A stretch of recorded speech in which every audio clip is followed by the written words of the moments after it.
Salut à tous, c'est BizBiz. Alors aujourd'hui on se retrouve en compagnie de Robinho. Donc la semaine dernière on avait fait le premier épisode pour nous des équipes version 2019. On avait commencé par le PSG, je suis allé regarder dans les commentaires, j'ai vu beaucoup de Barça. Donc le deuxième épisode ça sera le Barça. Donc pour le troisième épisode mettez-nous une grande équipe en Europe et on vous fera pour nous l'équipe à l'année prochaine avec les transferts, les rumeurs de transferts, tout ça. On fera sûrement même pour le Barça le deuxième épisode dans un mois, voilà, quand il y aura vraiment les transferts on peut dire officiels. Donc on va commencer comme d'habitude, vous connaissez le procédé. Donc déjà on fait une équipe sur le mode FIFA Ultimate Team et on commence toujours par en bas à droite. On va parler des départs de l'équipe du Barça. Donc déjà on va commencer par Andrés Iniesta. Donc lui c'est pas que le club ne le veut plus, c'est juste que lui voilà, il a fait son temps bien sûr au Barça, il a agi bien sûr Iniesta. Donc lui il a signé au Japon, c'est ça, Vissel Kobe.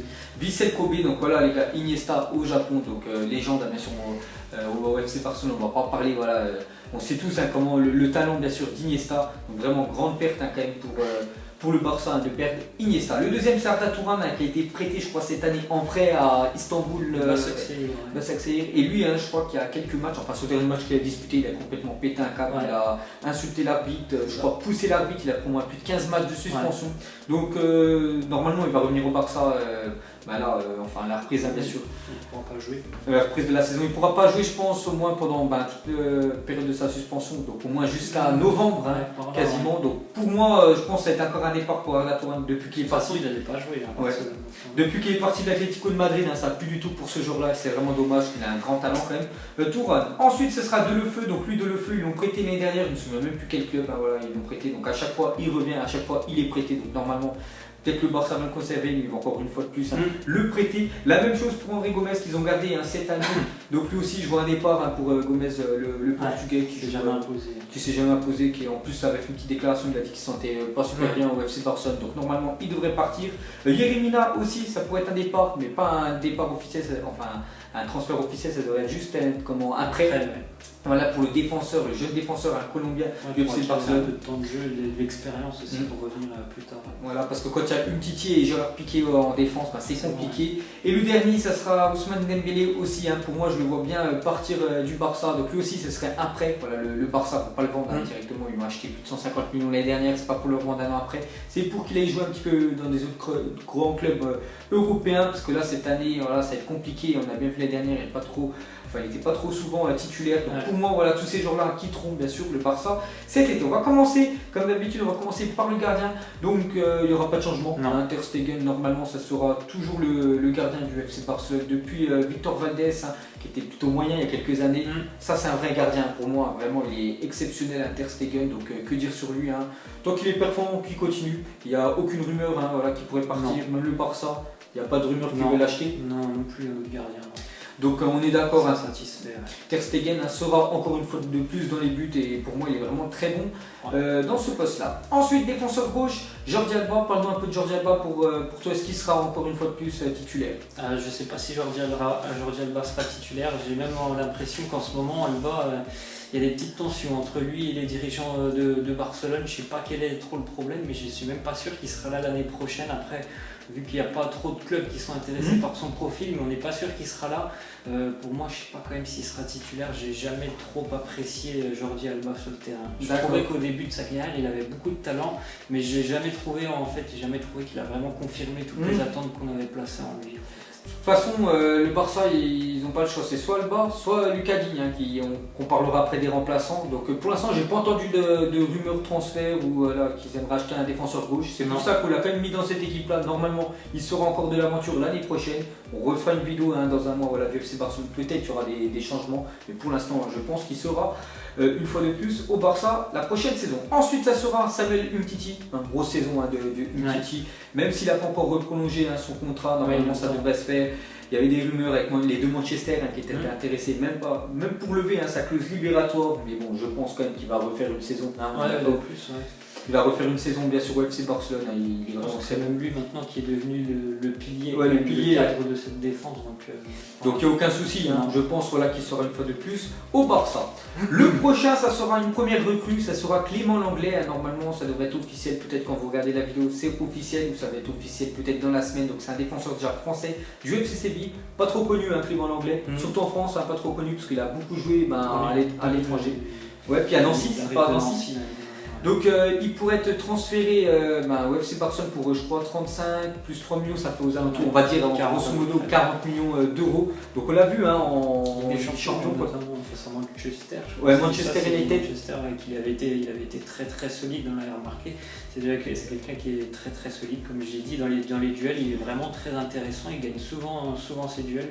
Donc ça pourrait vraiment être une belle association avec Samuel Umtiti, une belle association de Français. Ouais. Et il a vraiment franchi un grand palier, parce qu'il arrivait, comme on l'a dit, de Nancy quand même, et il s'est directement imposé à Séville. Il va peut-être rejoindre le Barça. Je pense que ce sera un rêve pour lui, et surtout, il faut préciser, voilà, ils vont peut-être l'acheter 40 millions. Et regardez son âge à 95, il est encore très jeune, il a 23 ans, il a encore de belles années devant lui, un Clément Lenglet, juste dommage, peut-être qu'il joue à l'étranger, c'est pour ça que Deschamps ne l'a jamais appelé. Mais s'il continue comme ça, seulement à 23 ans, il aura sa chance. Je pense qu'il aura sa chance bientôt en équipe de France. Le prochain, ça sera défenseur droit. Donc pareil que défenseur gauche, j'ai pas entendu de rumeurs sur les latéraux du Barça la saison prochaine. Donc normalement, ça devrait être Sergio Roberto, je pense. Donc ce sera soit lui, soit Semedo. J'ai préféré mettre Roberto quand même, qui était plus titulaire quand même cette année que Semedo. Donc Semedo sera dans les remplaçants. Donc Roberto. Donc lui, à chaque fois que je le vois, je vois contre le PSG, le 6e but, bien sûr, pour Roberto. Donc il a fait quand même une bonne saison, parce que pour ceux qui jouent un petit peu à FIFA Ultimate Team, il est top, c'est-à-dire quand même qu'il a fait une grosse saison, Roberto, sur le couloir droit du Barça. Bon, ça équivaut pas à un ancien joueur du Barça, Daniel Alves, tout simplement monstrueux. Mais bon, voilà, c'est vrai qu'il y a quand même des lacunes pour les latéraux, bien sûr, du Barça, quand on connaît les latéraux d'avant. C'est ça. Donc Roberto, c'est pas le meilleur latéral, mais bon, il fait son taf, c'est très bien, et je pense qu'il sera encore une fois de plus au Barça la prochaine saison. Ensuite, on va passer au milieu, on va commencer avec Coutinho. Donc déjà, j'ai oublié de vous dire, j'ai mis un dispositif en 4-3-3, je ne sais pas du tout comment va jouer le prochain entraîneur du Barça, on va regarder. Donc j'ai mis 4-3-1-2, donc il y en aura un qui sera en MOC, donc on va commencer avec le premier milieu, c'est Coutinho. Donc Coutinho, pour moi, il peut mieux faire, on va dire. Voilà, peut mieux faire, depuis son arrivée au FC Barcelone, il peut faire beaucoup mieux quand même Coutinho quand on voit ce qu'il avait fait avec Liverpool. Donc normalement, pour moi, il sera quand même titulaire l'année prochaine au FC Barcelone, il n'y a aucun souci. Je le mets en milieu, peut-être l'entraîneur du Barça jouera plus haut à gauche. Avec plus haut, je ne sais pas du tout comment on va mettre le dispositif. Donc Coutinho, c'est normal. Il n'y a rien à dire. Ensuite, le prochain, ça sera Sergio Busquets. Qu'est-ce que t'en penses, toi? Busquets encore titulaire ou pas, toi? Ouais, bien sûr qu'il sera encore titulaire. Je pense qu'il n'a pas envie de partir. Sergio Busquets, c'est pour moi, c'est comme un petit peu N'Golo Kanté à Chelsea.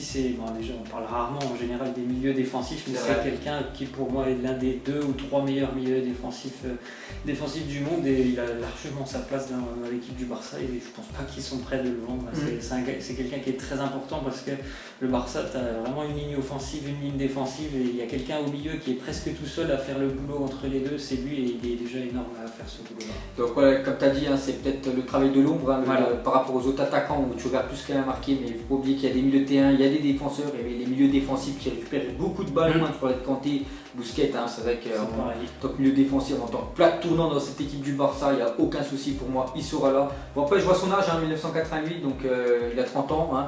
Voilà, je pense qu'il va encore faire quelques années, mais peut-être le Barça dans l'avenir, pensons bien sûr, comme Iniesta, bien sûr, à le remplacer. Le prochain, Rakitic, donc pas de surprise pour moi dans le milieu du Barça. Donc il y a plus des postes où il devrait changer des jeunes, mais en milieu là, donc Rakitic, ça continue. Donc saison régulière, qu'est-ce que t'en penses, toi? Moi, Rakitic, franchement, c'est comme tu l'as dit, on n'est jamais déçu de Rakitic, mais après c'est jamais... Mais il fait jamais de trucs extraordinaires, c'est ça que je voulais dire. Voilà, c'est toujours plat, mais bon, il fait ses matchs, mais il fait pas des énormes matchs, il fait pas des matchs décevants, voilà, c'est tout le temps régulier. C'est régulier, c'est ça. Pour l'instant, il est dans l'équipe du Barça, lui aussi 1998, 88, je le pensais plus jeune, Rakitic. Mais je pense que peut-être c'est un milieu, parce que un joueur qu'on va parler, Arthur. Donc Arthur, c'est un joueur normalement qui va signer au Barça dans pas longtemps. Donc c'est un jeune joueur qui va venir de Grêmio, un club brésilien, donc il aurait le même profil qu'Iniesta. Donc voilà, c'est un joueur qui toucherait beaucoup de ballons à tous les matchs, un peu plaque tournante. Donc pourquoi pas remplacer peut-être Rakitic, parce que Busquets et Coutinho, je ne les vois pas changer, mais plus Rakitic, c'est un qui devrait sauter. Je pense plutôt que c'est lui au milieu. Je pense que ce serait lui. Ensuite, on va passer au milieu. On va commencer par pour moi, après c'est mon dispositif. Je ne suis pas l'entraîneur du Barça. Moi, je mettrais une équipe comme ça en MOC. Je mettrais Lionel Messi. Normalement, Lionel Messi, on peut voir même son poste AD, c'est ailier droit. Voilà, il joue à droite de l'attaque. Je le mettrais juste derrière, parce qu'on va parler après des deux attaquants. Donc Lionel Messi, que dire, bon, il continue encore une année de saison au Barça. Pour moi, où je le trouve le meilleur, c'est pas sur son côté droit, même si de toute façon tous les postes il est bon, même défenseur, j'en suis sûr, il serait énorme. C'est vraiment au milieu. C'est voilà, vraiment dans l'autre jeu, et bien sûr en numéro 10, qui récupère le ballon de très loin, par exemple, rond central, et là il avance. Là il avance avec le bloc, et là il peut éliminer 2-3 adversaires comme ça. On sait que Lionel Messi est vraiment énorme joueur, peut-être le meilleur bien sûr de l'histoire. Donc moi ça je l'aurais mis en numéro 10, Lionel Messi, donc il sera titulaire, aucun souci bien sûr Lionel Messi les gars. Sur lui, donc voilà, vous connaissez tous Messi, on va en parler pendant 15 ans. Ensuite, l'attaquant, ça sera Luis Suarez. Donc Suarez, aucune rumeur de départ pour lui. Depuis son départ de Liverpool, il fait que de planter au Barça. Il y a une sacrée connexion avec Lionel Messi. Donc normalement, Suarez la saison prochaine, c'est lui, voilà, au Barça. Mais c'est surtout l'autre attaquant qu'on va parler, Antoine Griezmann. Donc parlons un peu de Griezmann. Alors Griezmann, on sait que c'était la star de l'Atlético Madrid et je pense que pour tout le monde, normalement, il devrait rejoindre le Barça. C'est presque fait, on entend ça presque depuis maintenant 2 mois et je pense que s'il va à Barcelone, c'est tout simplement pour être titulaire. C'est pour ça aussi qu'on a mis Dembélé dans les joueurs qui pourraient quitter le club, parce que si Griezmann arrive, je ne vois pas comment Dembélé pourrait jouer. Et je pense que si Griezmann il y va, il sera comme on l'a mis dans le dispositif, il sera en pointe accompagné de Luis Suarez et là ça va être, si c'est un trio comme ça peut faire vraiment très très mal. C'est ça. Donc voilà les gars, pour nous, l'équipe du Barça, donc en 4-4-2 avec 2 attaquants, sûrement Suarez, Griezmann à côté, ça va vraiment du traîneau. Surtout s'il y a Lionel Messi derrière. Bon, les 3 milieux, peut-être on perd Iniesta, mais voilà, il y a encore de sacrés joueurs en défense. On a préféré mettre l'anglais, à peut-être Piqué. Voilà, peut-être Piqué, c'est une légende bien sûr au Barça. Mais pourquoi pas mettre un joueur jeune, en plus il est français. Pour moi, il a autant de talent, bien sûr, que j'ai Piqué, des fois qui déçoit. C'est vrai, il faut avouer qu'il déçoit. Et que Clément Lenglet, il a plein d'avenir devant lui. Donc pourquoi pas le mettre titulaire. Sinon, on peut mettre un Lucas Digne à gauche, le remplaçant d'Alba. À droite, Semedo, le remplaçant de Sergio Roberto. Poligno aussi, qui a fait quand même une bonne saison. N'oubliez pas qu'il arrive de Chine, Poligno. Et on a mis un dernier, Eriksen. Pourquoi on a mis Eriksen? Parce qu'il y a des rumeurs aussi que le Barça soit intéressé par Eriksen en cas de non-venue tout simplement d'Antoine Griezmann. Voilà, ce serait le plan B. Voilà, si Antoine Griezmann, dernier moment, je préfère rester à l'Atlético, je préfère aller à Manchester, j'en sais rien, dans le foot, voilà. Tout peut se passer très très vite. Donc il penserait bien sûr à mettre cet argent qu'il pensait mettre sur Griezmann, sur Eriksen qui est énorme avec Tottenham. Donc peut-être si vraiment il vient Eriksen, donc on va le remplacer comme ça et ça ferait plus peut-être ça. Je sais pas ce que tu en penses. Eriksen plus ça et Lionel Messi en attaque. Mais bon, voilà, il y a plus de chances que Griezmann vienne que Eriksen. Donc voilà les gars, la fin de cette vidéo. J'espère que ça vous a plu sur Barça version 2018-2019. Pour nous, ce sera ça. Donc on refera un épisode dans 1 mois avec la deuxième. Des transferts officiels. Peut-être qu'il y aura des transferts officiels. Donc si ça vous a plu, un petit like et mettez-nous surtout en commentaire la 3e équipe que vous voulez qu'on fasse. J'avais vu beaucoup d'Olympique de Marseille le dernier coup. J'ai vu aussi beaucoup de Real Madrid, de Manchester City, Liverpool aussi qui va faire une sacrée équipe. Donc tout simplement le commentaire où je verrai plus de likes dessus. Et bon, on fera ça la semaine prochaine. Donc nous on vous laisse, on vous dit à la prochaine comme d'habitude. Ciao à tous. Ciao. Dans le tour, j'ai la deux dans l'OCB, là je suis au Mama Shelter. Je sais même pas comment s'appelle, elle doit passer vers 20h. Les yeux rivés vers le ciel, en vrai j'ai mal, j'y pense encore. Mon poteau en cellule, il me manque c'est quand qui sort. Ok je me cale, toujours au fond du car. Comme au virage, à Marseille ça crie aux armes. J'ai pas le permis, vas-y la mise prend les commandes. Ne fais pas la pilote, n'oublie pas c'est qui commande.